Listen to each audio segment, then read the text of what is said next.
My sister destroyed my career with a single bottle of food poisoning concentrate. As my life's work crumbled, my family told me I was being overly sensitive. I didn't scream. I didn't cry. I just waited. 3 days later, they received an email from my lawyer that made them lose the one thing they cared about more than their perfect daughter: their reputation.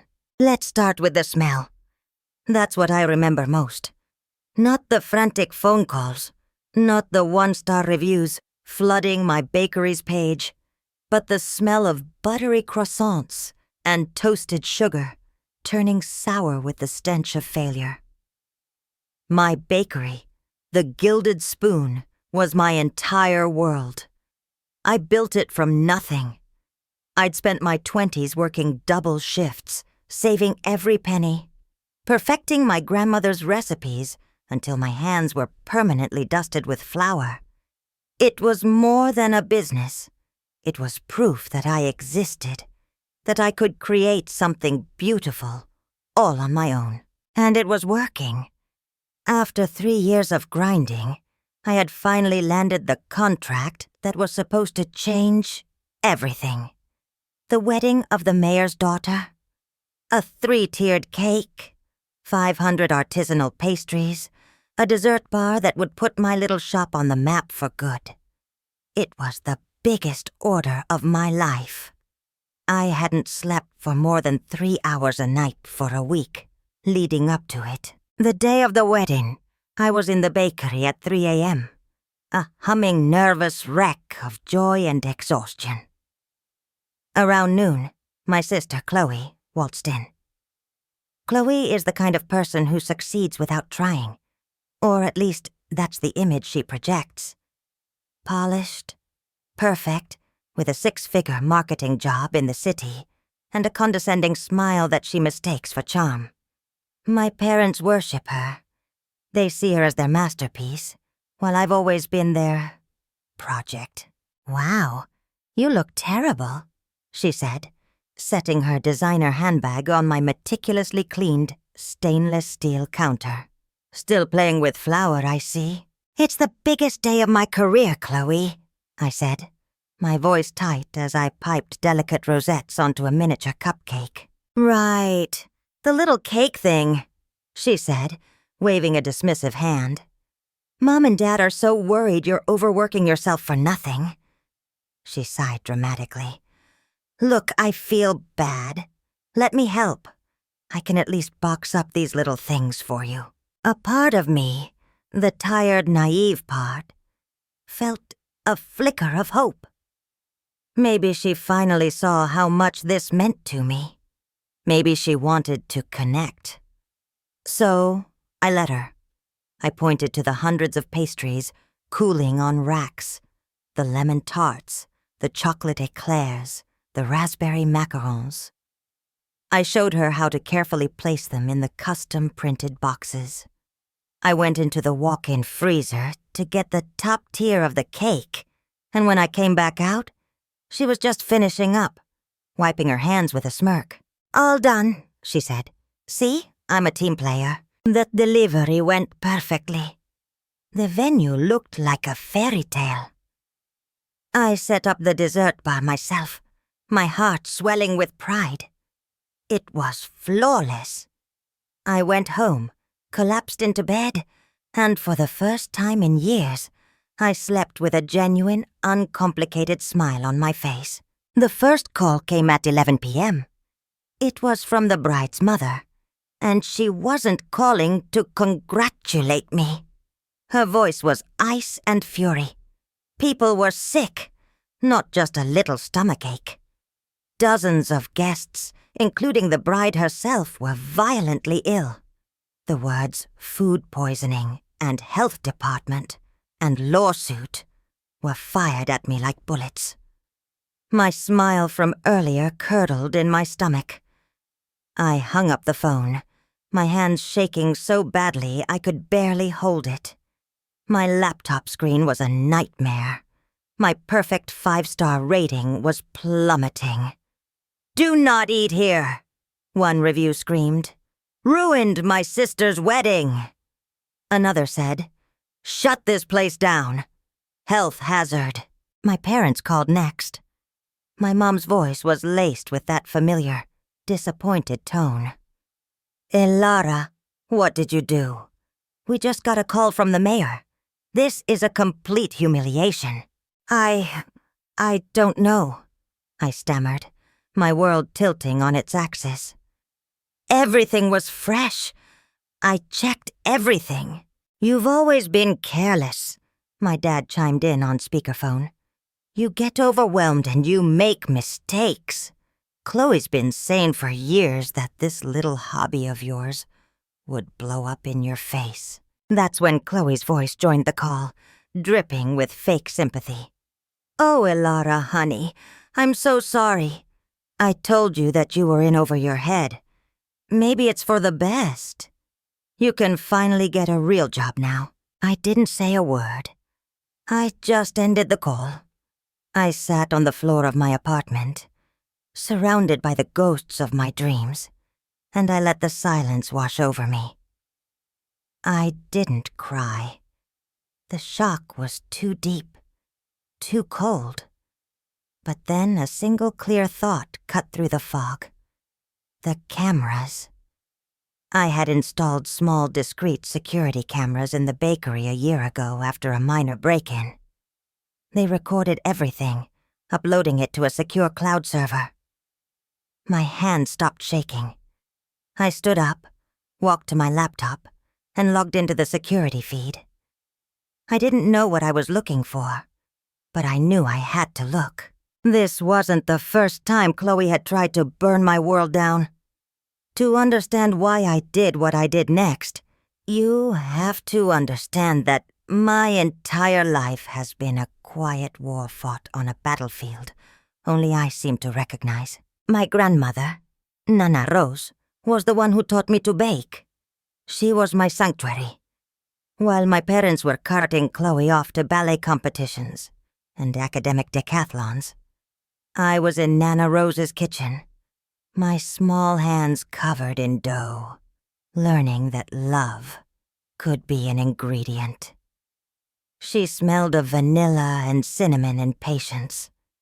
She'd look at my lopsided cookies and tell me they had character, while my mother would glance at them and ask why they weren't all the same size. Nana Rose saw the dynamic in our house with a clarity no one else had. I was 7 when I built a diorama for the school science fair, a painstakingly detailed model of the solar system.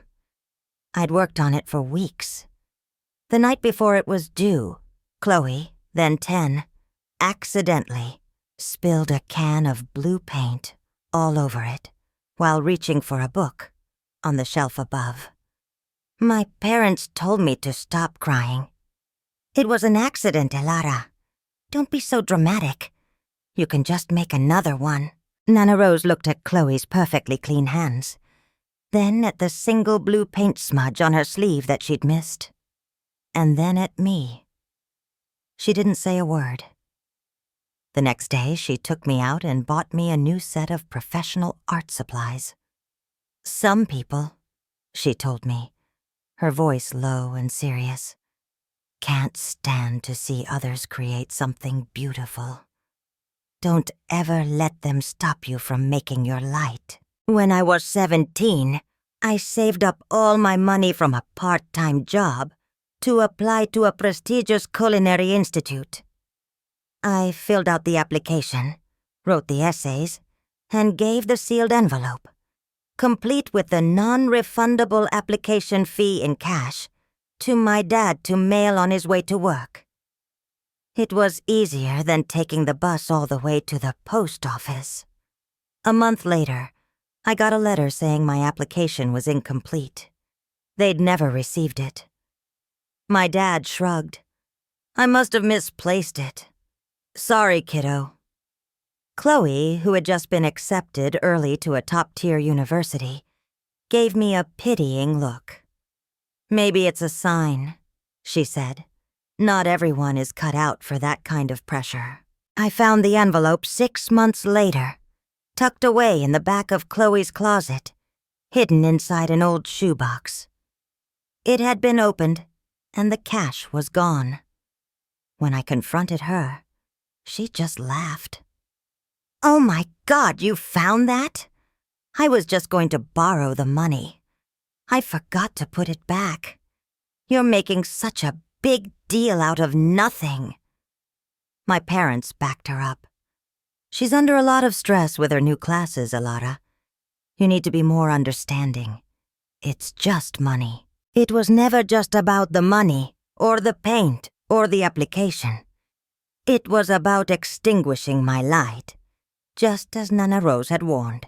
The bakery was my defiance. Nana Rose passed away when I was 21, and she left me a small inheritance. It wasn't a fortune, but it was enough for a down payment on a small defunct storefront on the edge of town. My parents were horrified. "You're throwing your life away," my father said. "You're going to be bankrupt in a year." But they saw an opportunity. They insisted that the property and the business be put into a family LLC. "For your protection," my mom said. "This way, Chloe can have a stake in it too. It'll be a family venture."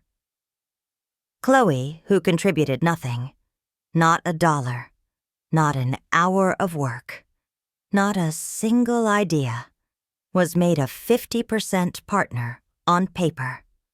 The logic was that her business acumen would guide my creative whims. I fought it, but they wore me down. "Don't you want your sister to be part of your life?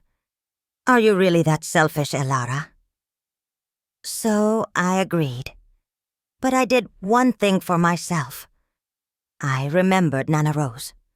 I hired my own lawyer, a sharp woman Nana had recommended years ago, just to look over the LLC agreement. She added a single clause.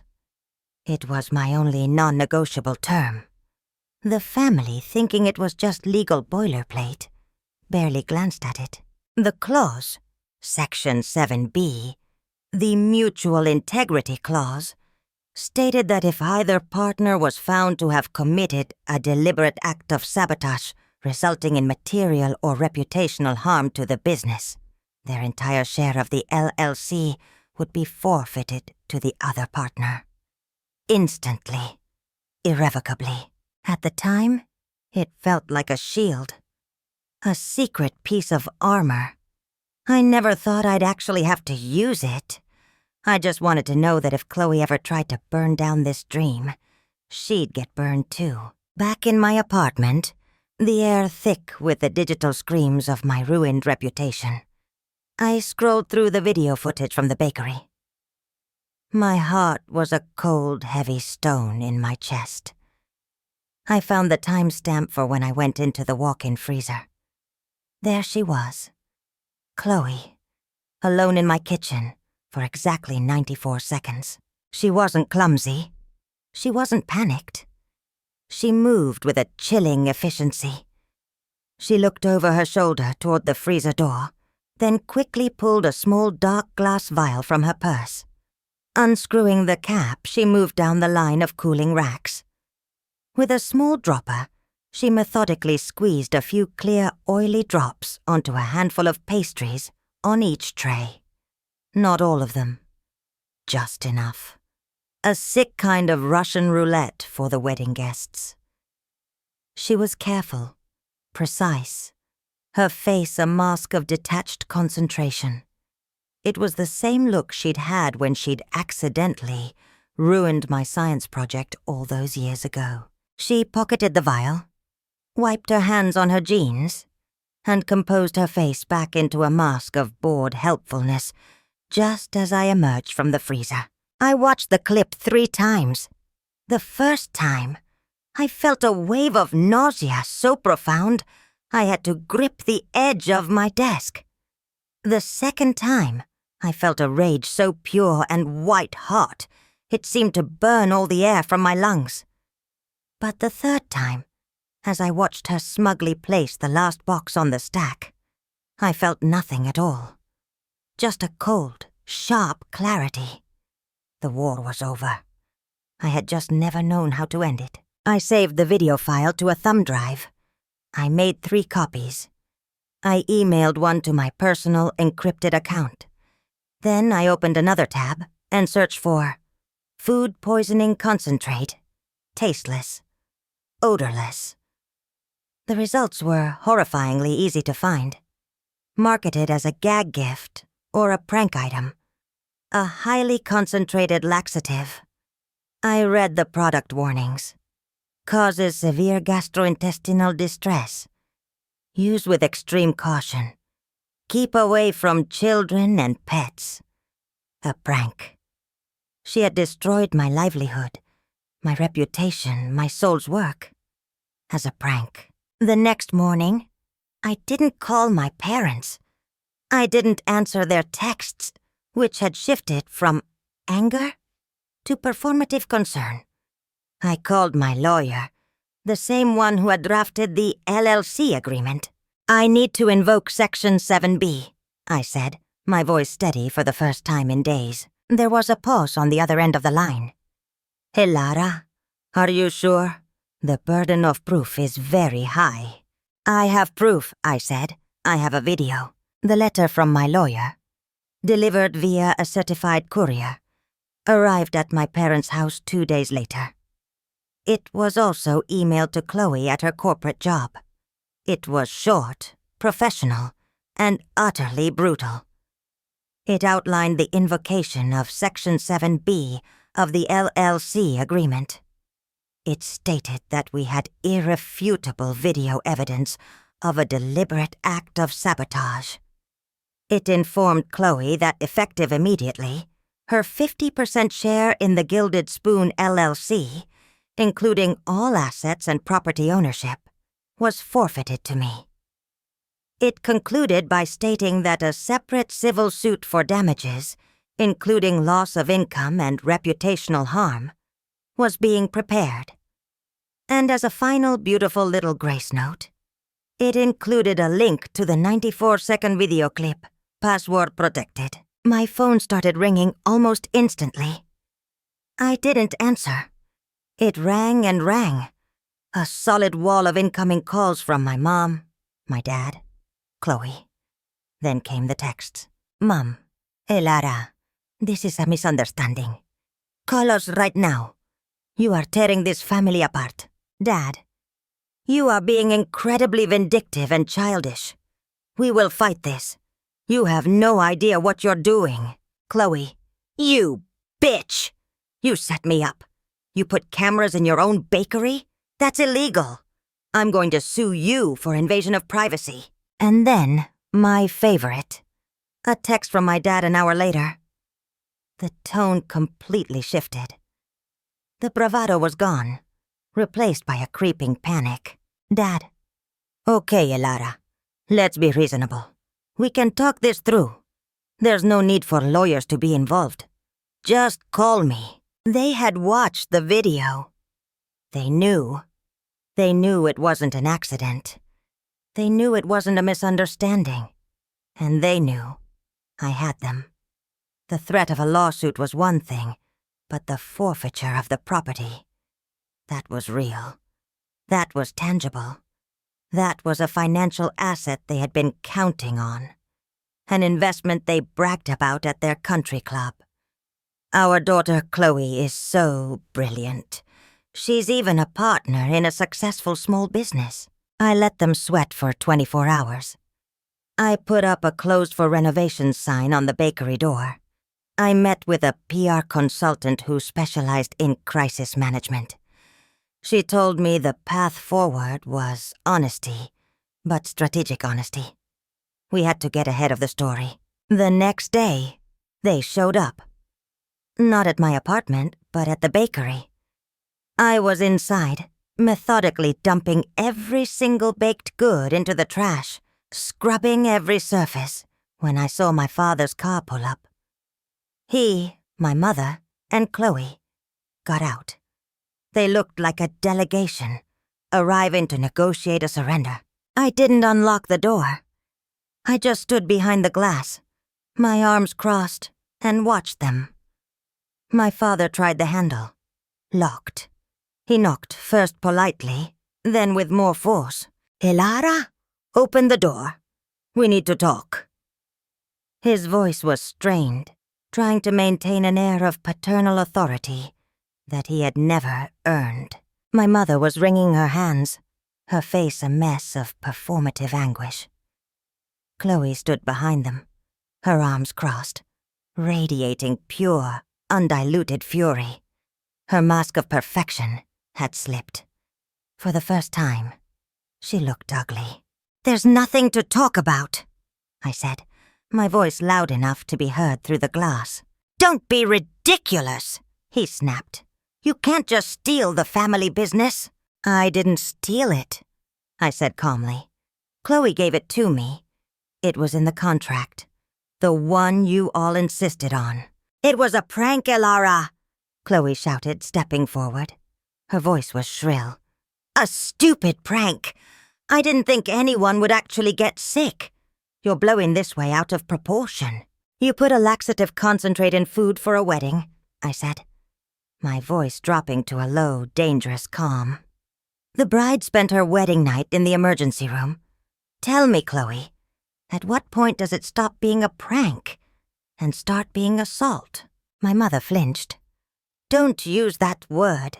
That's a horrible thing to say." "It's a horrible thing to do," I countered. "You saw the video. Did that look like a prank to you? Or did it look calculated?" No one answered. The truth was hanging in the air between us, ugly and undeniable. "You're doing this for the property," my father accused, changing tactics. "You saw an opportunity to cut your sister out and you took it. This is about greed." I almost laughed. I looked at the mounds of trash bags filled with what used to be my beautiful pastries. I thought of the phone call from the bride's mother. I thought of the years of quiet humiliation. "Greed?" I said. "I was in here at 3 a.m. I poured my life savings and every ounce of my soul into this place. You didn't care. You mocked it. You called it a little hobby. The only people who saw this place as a property asset were you. You wanted her name on the deed, but you never wanted her hands to get dirty. Now, thanks to her, I have nothing left but the deed." My mother finally spoke, her voice pleading. "Think about your sister's future, Elara. A lawsuit, a public scandal. It could ruin her career. She's worked so hard." "She worked so hard to poison your customers," a new voice said. We all turned. My lawyer, Ms. Albright, was walking up the sidewalk, a leather briefcase in her hand.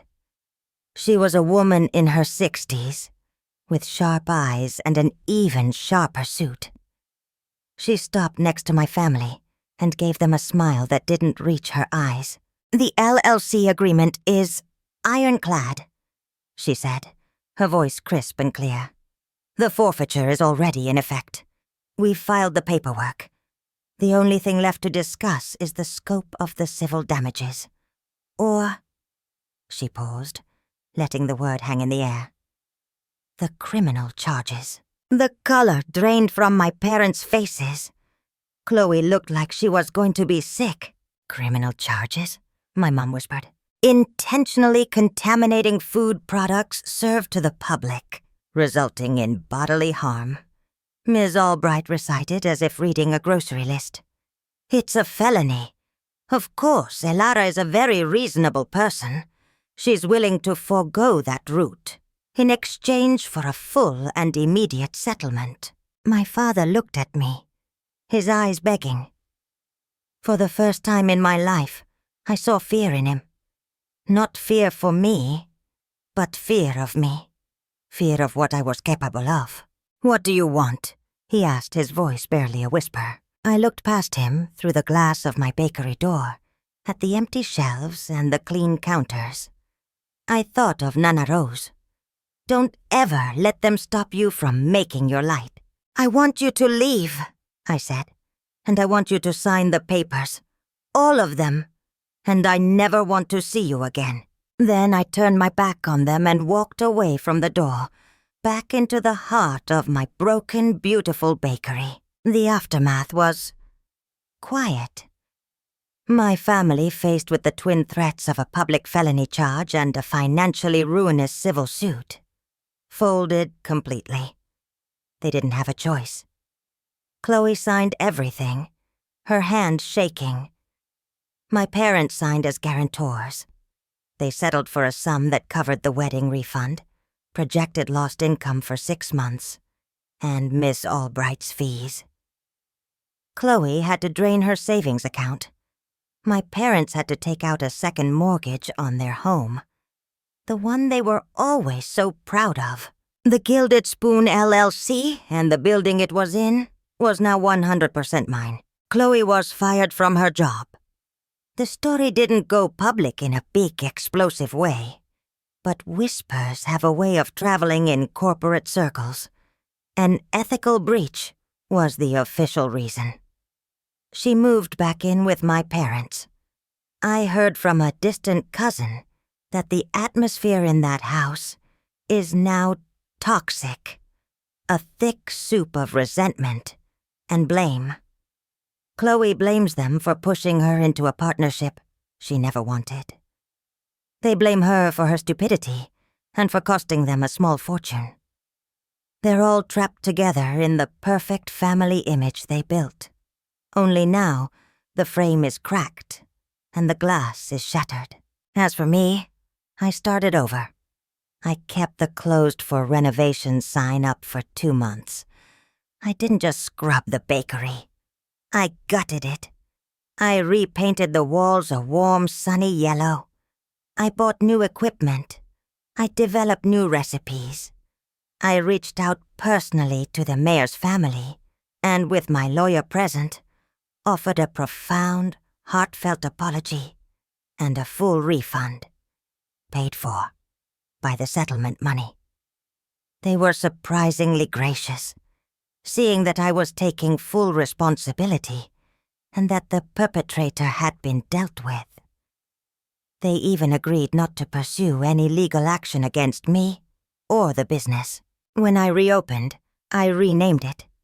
It's no longer the Gilded Spoon. It's just Roses, in honor of my grandmother. The first day I opened the doors again, I was terrified. I thought no one would come. I thought the stain of the scandal would be permanent. But the first person who walked in was an old customer, a woman who used to come in every Friday for a loaf of sourdough. She looked around, smiled, and said, "It looks wonderful in here, dear. I'm so glad you're back." And she bought 2 loaves. And then, more people came.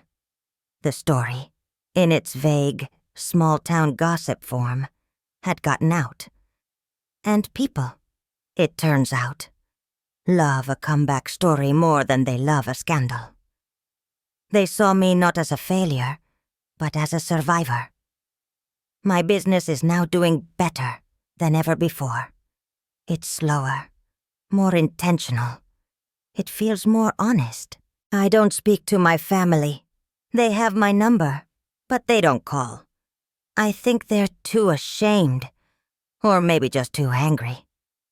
Sometimes late at night, when I'm alone in the kitchen, kneading dough, a wave of sadness washes over me. I mourn the family I wished I had, the sister I never got to know.